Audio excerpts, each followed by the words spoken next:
Hi everyone, my name is Didi Bhatnagar and I welcome you all in this channel. तो आज की video में हम करेंगे क्लास 6 का हिंदी का चैप्टर कन और मन। तो चलो शुरू करते हैं अपनी वीडियो को। अब देखो यहाँ तो कुछ भी नहीं है, हम डायरेक्ट स्टोरी पर आते हैं। ये देखिए दो भाई दे रखे हैं, कन और मन। तो किसी देश में कन और मन नामक नाम के दो भाई रहते थे। कन कैसा था भाई? कन जो था वो बड़ा होशियार था। और मन कैसा था? छोटा और भोला भाला था। कन बड़ा था, मन छोटा था। मन कैसा होता है? बेचारा बच्चा होता है, भोला भाला होता है। ठीक है। तो एक दिन कन ने मन से कहा, मेरे भाई, कन जो खराब वाला था, ठीक है, खराब वाले से याद रखेंगे। कन मतलब समझ लो कन जो है वो खराब वाला है। मन माँ से याद रखना, वो मन जैसे होता है ना, मन साफ होता है इंसान का, ऐसे ही ये मन जो था, जिसका मन भी बहुत साफ था। ठीक है। तो क्या होता है, एक दिन कन ने मन से कहा कि मेरे भाई, हम अपनी पुश्तैनी यानी कि अपने पूर्वजों की, बाप दादाओं की चीज़ों का बंटवारा कर लेना चाहिए। बंटवारा मीन्स एक चीज़ को अलग अलग हिस्सों में करना, बांट लेना कि इतना तुम्हारा इतना तुम्हारा। तब मन ने धीरे से जवाब दिया कि भैया आप ठीक ही कहते हो भाई, ठीक ही कह रहे हो। इन चीज़ों को भीतर यानी कि अंदर ही हम रखे रहें तो उससे क्या फ़ायदा, हमें बंटवारा कर लेना चाहिए। कन ने कहा, मेरे पास जो रज़ाई है उसे सर्दी की रातों में मैं ओढ़ूंगा, दिन में तुम ओढ़ लेना। मन ने कहा ठीक है। देखो मन कितना भोला भाला है, सर्दी की रात में ही ठंड बहुत ज़्यादा होती है, दिन में तो धूप निकल आती है, तो रज़ाई की इतनी ज़रूरत ही नहीं पड़ती। अब वो इतना चालाक था कि उसने कह दिया कि रात को तो मैं ओढ़ूंगा, कन ने कहा, और दिन में मन तुम ओढ़ लेना। अब उस दिन क्या होता है, उस दिन के बाद मन जो था रज़ाई दिन में उड़कर सोने की कोशिश तो ज़रूर करता, मगर गर्मी सहन नहीं कर पाता क्योंकि धूप वूप होती है दिन में। तो क्या करता था कि रज़ाई उतार के फेंक देता था। इस तरह रज़ाई से तंग आकर मन रज़ाई को धूप में झाड़कर मचान पे रखता कि भाई मेरे को ज़रूरत ही नहीं है, दिन में क्या ही रज़ाई की इतनी ज़रूरत है। और वो ऐसे ही झाड़ के मचान यानी कि पेड़ के ऊपर जो जगह सी बनी होती है उस पर वो ऊपर को रख देता था। दूसरी तरफ सर्दी में ठिठुरता हुआ मन रात में बैठा रहता था। और रात को क्या होता था, कन जो था रज़ाई चैन से ओढ़कर सो जाता था, है ना। रात में रज़ाई की ज़रूरत ज़्यादा है तो वो रात को ओढ़ के सो जाता था।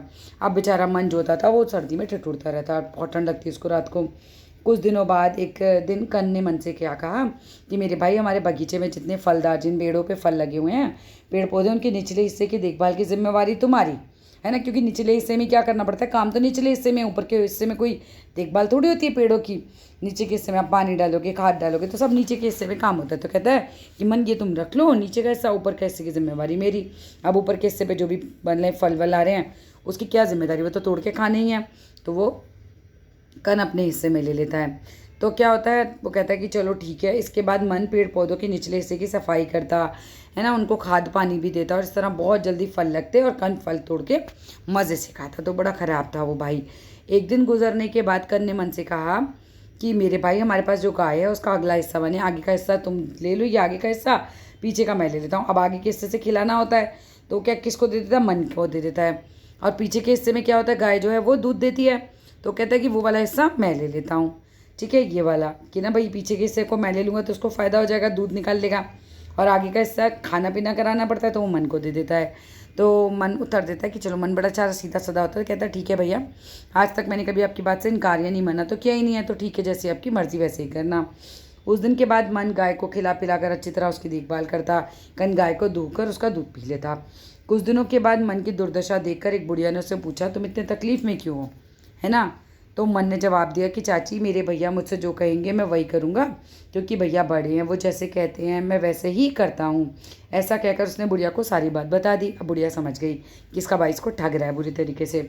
तब बुढ़िया ने कहा कि बेटे तुम एक काम करना, उस दिन रजाई को दिन में भिगो कर रखना, ऐसा करने से रात को कन जो है वो चैन की नींद नहीं सो पाएगा, क्योंकि दिन में रजाई तो तुम्हारी है, तुम चाहे जो करो। तो अगर वह तुम रजाई तुम भिगो दोने का कारण पूछे तो तुम कहना कि रजाई दिन भर तो तुम्हारे पास रहती है, तुम उसके साथ कुछ भी कर सकते हो। ऐसा कहने पर वह चुप हो जाएगा। इसी तरह फल तोड़ने के लिए जब कन पेड़ पे जाएगा तो तुम क्या करना, कुल्हाड़ी लेकर आगे चले जाना और निचले हिस्से को काटने लगना, क्योंकि निचले हिस्से को काटोगे तो गिर जाएगा ना।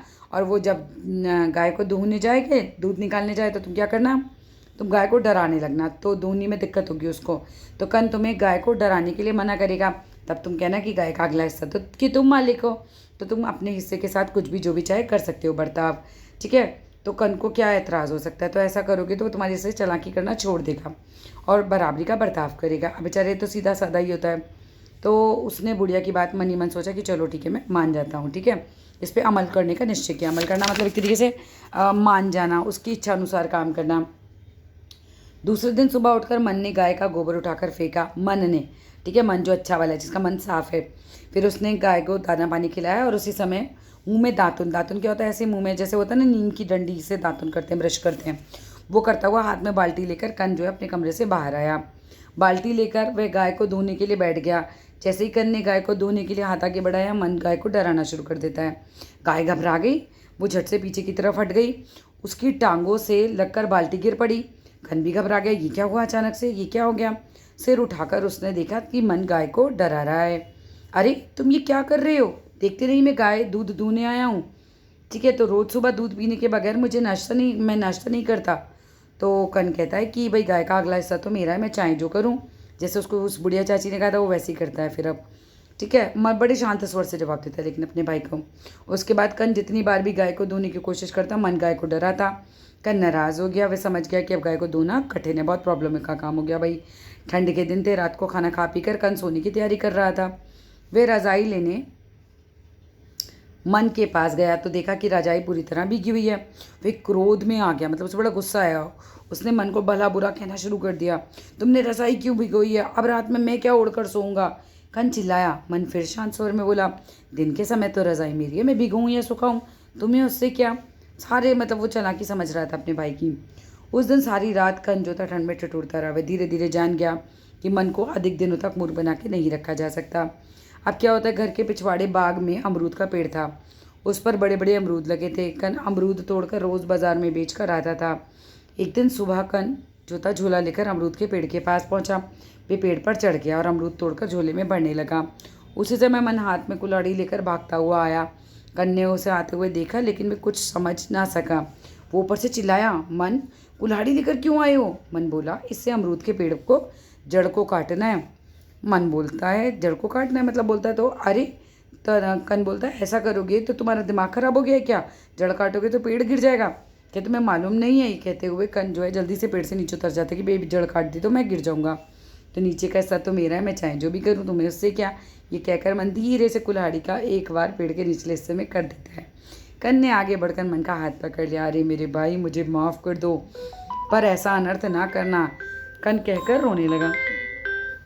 ठीक है, अब हम दोनों भाई मिलकर रहेंगे और सारी वस्तु का इस्तेमाल भी मिल बांट कर करेंगे। कहते हुए कन ने मन से गले लगा लिया और मन भी बुढ़िया चाची को धन्यवाद देकर चला गया। बस यहीं तक की कहानी थी। धन्यवाद।